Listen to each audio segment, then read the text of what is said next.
ഇത് 2.5 ഗ്ലാസ് പച്ചരിയാണെങ്കിൽ ഒരു 6 മണിക്കൂറായി കുതിരാനിട്ടിട്ട്. അത് കുറച്ച് വട്ടയപ്പം ഉണ്ടാക്കാം, ബാക്കി പാലപ്പം ഉണ്ടാക്കാം. അതിനുവേണ്ടി അരച്ചെടുക്കാം. പകുതി എടുത്ത് മിക്സിയുടെ ജാറിലോട്ട് ഇടാം. ഇത് 3/4 മുറി തേങ്ങയും എടുത്ത് തേങ്ങാപ്പാൽ. ഇത് 2 കപ്പോളം ഉണ്ട്. ഇതിനി ഇതിലേക്ക് ഒഴിച്ച് കൊടുക്കാം. പകുതി ഒഴിച്ച് കൊടുക്കാം. പകുതി തേങ്ങയും ഇതിലിടാം. 1 ടീസ്പൂൺ പഞ്ചസാര ഇട്ട് നന്നായിട്ടിത് പേസ്റ്റ് പോലെ അരച്ചെടുക്കാം. ഇത് അരച്ചെടുത്ത് ആദ്യത്തെ ട്രിപ്പ് അരച്ചെടുത്ത് അതിലേക്ക് ഒരു 3/4 തവി മാവൊഴിച്ച് ഒന്ന് കുറുക്കിയെടുക്കാൻ വേണ്ടിയാണ് വെള്ളം ഒഴിക്കാം. 3/4 ഗ്ലാസ് വെള്ളം കൂടെ ഒഴിച്ച് ഇനി ഒന്ന് കുറുക്കിയെടുക്കാം നന്നായിട്ട്.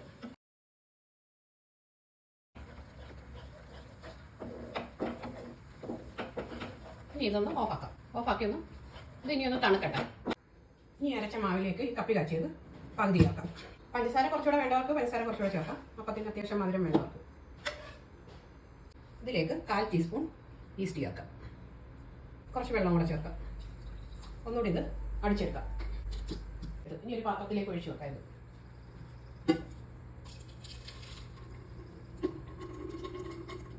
ഈ വലിയ ഗ്ലാസ്സിന് 2 ഗ്ലാസ് തേങ്ങാപ്പാലുണ്ടായിരുന്നു.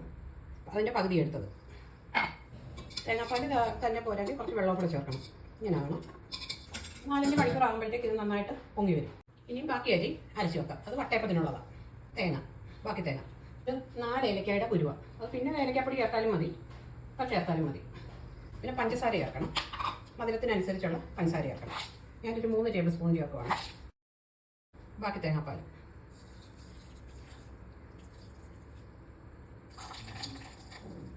ഇത് നന്നായിട്ടൊന്ന് അരച്ചെടുക്കാം. ഇത് നന്നായിട്ട് അരച്ചെടുക്കാം. ഇതിലേക്ക് കപ്പി കാച്ചിയത് ബാക്കി ചേർക്കാം. ഇതിന് ഒരു 1/4 ടീസ്പൂൺ ഈസ്റ്റ് ചേർക്കാം. ഒന്ന് അടിച്ചെടുക്കാം. ഇത് കടിച്ചെടുത്ത് ഇനി ഇത് ഇതിലൊഴിച്ച് വെക്കാം. ഇനി ഇതൊരു 4 മണിക്കൂർ ഇരിക്കട്ടെ. ഇങ്ങനെ 4 മണിക്കൂറായി ഇത് അരി അരച്ച് വെച്ചിട്ട് വട്ടയപ്പത്തിൻ്റെ. ഇനി കുറച്ച് ഉപ്പിടാം. ഇത് ഓയിൽ തേച്ച് വെച്ചേക്കുന്ന ഒരു കേക്ക് അതിലേക്ക് ഒഴിക്കാം. ഇനി ഇത് ആവിയിൽ വേവിച്ചെടുക്കാം. ഒരു സ്റ്റീമറിൽ വെള്ളം ഒഴിച്ച് നന്നായിട്ട് ഇതൊന്ന് തിളക്കട്ടെ.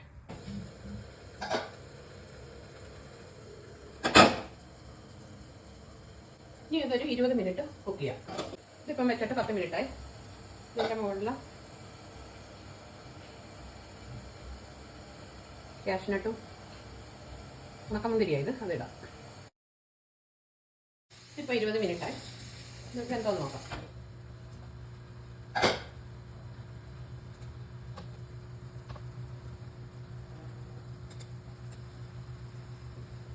വെന്തിട്ടുണ്ട്.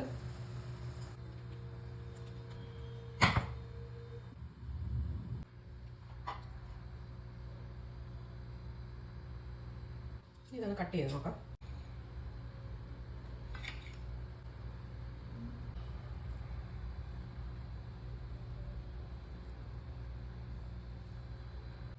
അപ്പത്തിൻ്റെ മാവ് ഇനി ഒന്ന് നോക്കാം. നന്നായിട്ട് അത് പൊങ്ങി വന്നിട്ടുണ്ട്. അതിലേക്ക് ഉപ്പിടാം. ഇനി അപ്പം ചൂടാം.